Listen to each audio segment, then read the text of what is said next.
It's awe-inspiring for me to even be around these guys. They know so much about the art. They have spent their entire life studying it and teaching it, not for fame or not for money, but because of the art itself. And I just admire that so much. So, thank you so much. Thank you.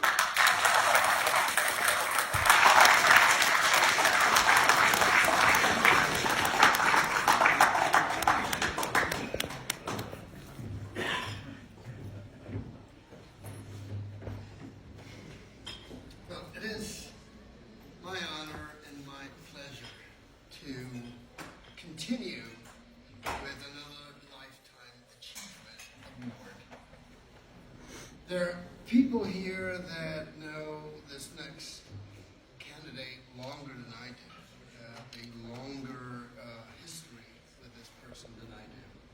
So I truly feel honored to be up here to talk about Senior Grandmaster Tony Martinez. At the risk of repeating something that we all know, I am going to go and chronicle his achievements to this art. Tony was born in, I hope I get this one right, it's March 6, 1940. Yeah, I can talk louder. He was a Golden Glove amateur boxer with over 40 fights and around 30 knockouts. He traveled the western states and Mexico boxing. And then one day he walked into a studio on 8 South on State Street. And there was Mills Crenshaw and Ed Parker. Some of his friends, Tony's friends, were edging him on to show Mr. Parker how fast he was. And to me, it's sort of like, oh, gunslingers out in the West, I'm going to challenge him. And Tony tells that he tried to hit Mr. Parker 3 times and couldn't. And then Mr. Parker told him, I'm going to hit you 3 times, told him where he was going to hit him, and ended up hitting him 3 times. Tony immediately decided he was going to give up boxing and was going to do Kempo karate. He studied with Mr. Parker from 1959 to 1961 when Mr. Parker was attending BYU. Tony participated in the Long Beach Kempo International tournament in 1964 as a brown belt, and he won his division. Came back to Salt Lake and was promoted by Mr. Crenshaw and Mr. Parker to a black belt in a ceremony that had him choked out and passed out. As an attorney, I would tell you, I would sue you immediately. Choked him out, pulled out a samurai sword, cut each other's hands, and became blood brothers. I think this is something you would see in the movies, Kung Fu. And to me, it was a transfer of knowledge, power, and wisdom. Tony returned to the Long Beach tournament the next year as a black belt and won that as well. He fought many of his famous contemporaries, Chuck Norris, Benny the Jet Arquette, Superfoot Bill Wallace. He opened his first school in 1996. He has held over 100 tournaments, has promoted over 120 black belts. Wow. He's included in the Karate Hall of Fame, inducted in 2007. He was promoted to 10th degree black belt in 2013 by Ed Parker Jr. and again in 2015 by Fred Thaggerberg. Neil's going to have a problem with that one. He was inducted into the Karate Kempo Hall of Fame in 2019. And those are just cold facts. That really doesn't say much more than what we already know. And the fact that I call Tony, and we all do, reflects how more he is and means to us. Part of his story is that when he was studying with Crenshaw, he didn't have money, couldn't afford it, and he offered to clean the dojos in exchange for classes. Oddly enough, I pulled the same stunt on him and it worked. I was going to college, couldn't afford Capo, but I told him the same thing. I just love it. I'll vacuum, I'll clean your bathrooms, I'll teach. And he was gracious enough to let me teach. I started with Tony in 1981 after bouncing around with many instructors, many church karate, and many people who thought they knew what they were doing. I was a street fighter. I knew how to fight. But Tony gave me, personally, much more than that. And that's really what I want to talk about. Because with 120 black belts under your, in your belt, yeah, that's impressive. But it's how you impact other people's lives in other ways. I remember one night after teaching at his dojo, he offered to give me a ride home. And it was late at night, dark, 9 o'clock. And as we're going home, I saw the stop sign. I thought that Tony had as well. Obviously he didn't, because he ran the stop sign and hit a Cadillac twice. This thing spun around and then he hit it again. And we get out, and this young man, who's probably like 6'2", football player like, is just screaming, yelling at Tony, and I'm just thinking, oh, son. Well, I didn't say son because we were like the same age. Like, oh, buddy, you're about to get lit up. You keep this up, you're just going to get a number on you. And Tony looked at this young man and told him and said, son, relax. We had an accident. That's why we have the word. And this young man just chilled. You can see everything just came off of him. Came back and apologized to Tony. And to me, it was this lesson that here's this man who could just wipe this kid off with one blow, but use logic, use love, use common sense. And that's some of the things that I have learned from Tony is that serenity, this calmness, from somebody who's so powerful, somebody who has so much talent, that I really have never seen him use it in anger.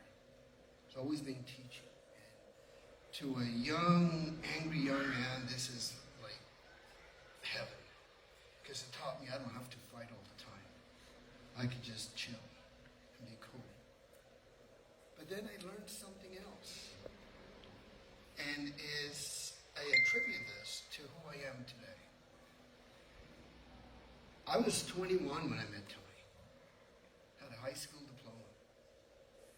Just tumbling through life. Wondering not knowing what would happen. But once I met Tony, I made a conscious decision. It was the first time in my life that I spoke to myself a goal. When I saw him, it's like, oh, I'm not leaving here until I'm a black belt. This is the man I want a black belt from. And making that choice, making that decision, set up everything that I am today, because it taught me, personally, how to set a goal in life, and then how to achieve it. Because at a certain point, I was a green belt, and I decided I want to be a black belt. How do you get there? Blue, green, brown, right? Here's the step. You break it down where you are today to where you want to go. What are the steps that are going to get you there? And believe it or not, that may sound simple, but for a 21-year-old looking to see, make his way in life, that was golden. That was a golden lesson for me. Then when I decided, I want to be a lawyer. Where am I now? Well, you need a college degree, okay? Which college degree, right? Here I am. You need to go apply for this. You need to go to college. You need to do this. You need to do thing is, there's the goal, and I work my way back. Brown belt, green belt, blue belt, right? And when I tell people, that's how I measure myself. When the people ask me, what kind of attorney you are?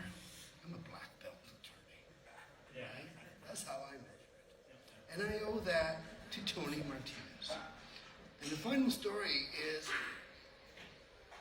that means so much, that legacy, that name. I remember my last year in undergrad, I was just piling up credits. Right? I want to graduate, it doesn't matter what, I just need more credits. And I remember taking a Kempo karate class at the U. I'm already black belt. I show up there, and the first day I put it on and start kicking people and stuff like that, and doing my stuff. Next class, I show up, and the instructor come up to me and says, why didn't you tell me you were a Tony Martinez black belt? Right? It's that reputation.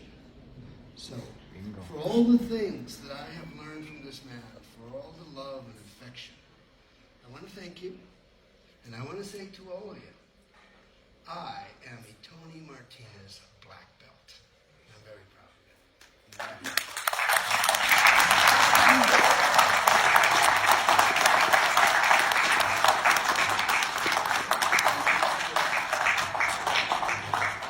Unified Guidelines Association of America and all the senior members, martial artists in this room, would like to present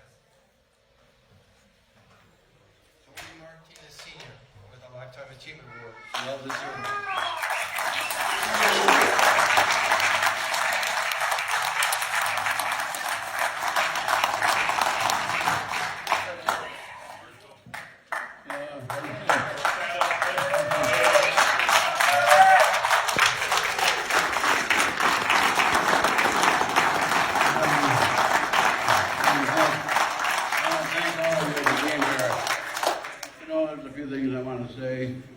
I'm proud of the black belts are here, and who I gave black belt to. It makes me feel so good inside, and what they've become.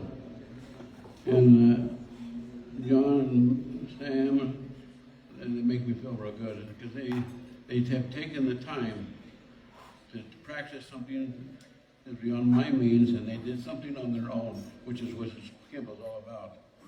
As always said, there's no ending to Kimbo. And I strongly believe that. Until this day, even when I went to this event here, I try to attend everyone's room as much as I can. And I can learn more things watching everybody, and I pick it up and I say, well, hey, why didn't I think of that? And I go, oh my head, what's wrong with me? You know, I see Rob, I see Marty, I see Sam, I see all these other guys, and what they've got, and what I try to do, I'm going to go home and practice to the studio. And I keep telling myself, even though I'm an old man, but I tell you something. I saw Marty move today, and I said, guess what? Marty, this guy's going to get a little bit faster than you, watch.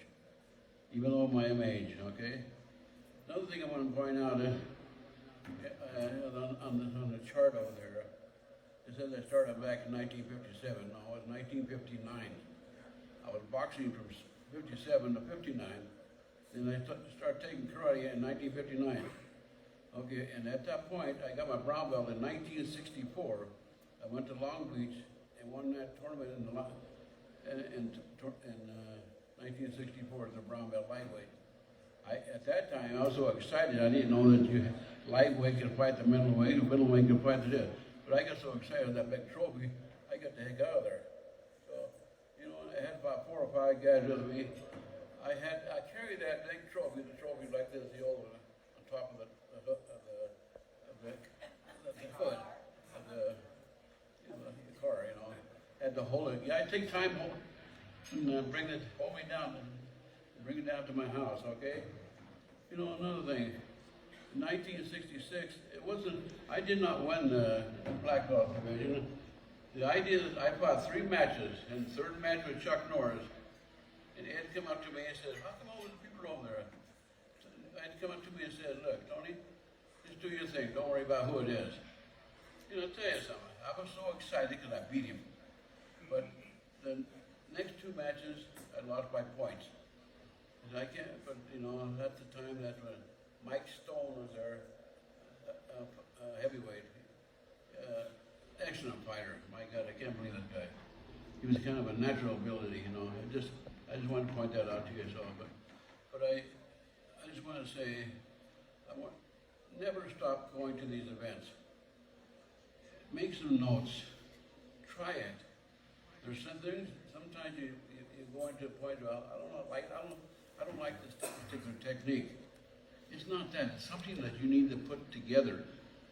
It's always said. Always find it. Always said it. He says, you know what? There's no point. I'm saying, I can't even talk now. I'm so nervous or getting all excited here. What I'm saying is, you fill in the syllables in making the technique work, which I've done in the point of origin. That's something that I asked Mr. Parker a long time ago in 1960. You know, I get to travel down to Pasadena to work out with him. Tom Kelly, so many other guys are unbelievable how strong the guys was. And I asked Parker, I said, like, how do you get so much power? He said, Tony, in time you will get it. That's something you have to figure out. And boy, and I did figure it out. It's learning how you rotate your body and drop in your weight and maximize your strength. I've told everybody, I said, what is the point of origin mean? Is when you start here, you end up in that position. It's hard to do it in every particular technique, but it does work. That's where your speed comes in. Okay? That's what I want you to point out, so you understand this. And I'm grateful for John Diaz, Sam Ellis, and all these other black belts, Gator, and all. My son has really made it good. I'm so proud of him. He made me feel good. He's got 3 schools. He's got over 300 students. Amazing what he's done. He's one of the best marketing men I ever known in a long time. I wish I had known that, you know. And I remember years ago, he said, Dad, why don't you help me go into this place with me? We'll make it do good. I said, well, I said, at that time, I got divorced, and I guess I wanted to be the playboy, you know. But, you know, that didn't seem to work, but I wish I had done it years ago. I taught in the studio for 27 years. And, you know, and I got the bad news. The owner comes to me and says, Tony, what? I hate to say this to you. What's that? What are you trying to tell me? We had to vacate you. You got 60 days to move. Oh, my God. I said, oh, you got to be kidding me. I said, this is my heart. Even Mark Callister says, Tony, I'm so sad. I've been here all these years here. And I love the place, you know. Yeah, we all love it. But we got a better place, immaculate. My son are helping me take care of this, you know. And I'm so proud of what they've done to me. It makes me feel good. And I just want to thank all you guys for coming down here and supporting me. And I'll tell you, never stop what Sam's been doing. Because eventually this place is going to be one of the biggest things around. You know, every chance you guys get a chance, come down and see my grand opening on the 26th? 27th. 27th, yeah, I have to remember, see? Come down and try it out. The mayor of Taylorsville is going to come down the day before to cut the ribbon. See, that's the exciting part for me, you know. And one thing I've always told the kids and the adults when they teach them, I tell you guys, you need to practice. Even today, with some of the black belts, how can we keep doing the same techniques? I'll tell you why, because you haven't got it yet. You need to practice it. Just because I show you one time doesn't mean you got it, you know. And you got to learn, you know. I'm surprised that Mark Kellister, it took him, I think, 2 years to figure that out. And now he's starting to rotate his body, getting point of origin techniques down and everything, you know. One thing was real funny. When I got my black belt, I always thought to myself, I'm still scared. Inside, I felt the fear, you know. And I says, well, I don't know why, because I boxed a lot. I didn't mind getting hit, you know. And till that time I didn't. But back in those days when I fought, it was, we fought with no pads. And no feet, nothing. I loved it. Oh, I loved it. You know, my hands were swollen up, no like that. It was a good day. Like now I can't, have to wear all this armor we have. I can't stand it to wear it. You know, but it's a different kind of fighting, you know. But when I'm getting back upon the kids and the adults, I said, what's the most important letter of the alphabet? Who knows? Anyone? What's the most important letter? Capital P. Why? Practice. I tell the kids that daily until they understand that. You know, it's just something that you have to do it. You know, if you haven't a point in your life and say, I can't do that technique, then what you need to do, you need to break it down in syllables like Mr. Parker, as they mentioned.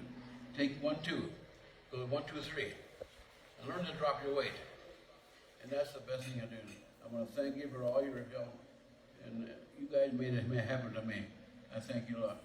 Thanks a lot.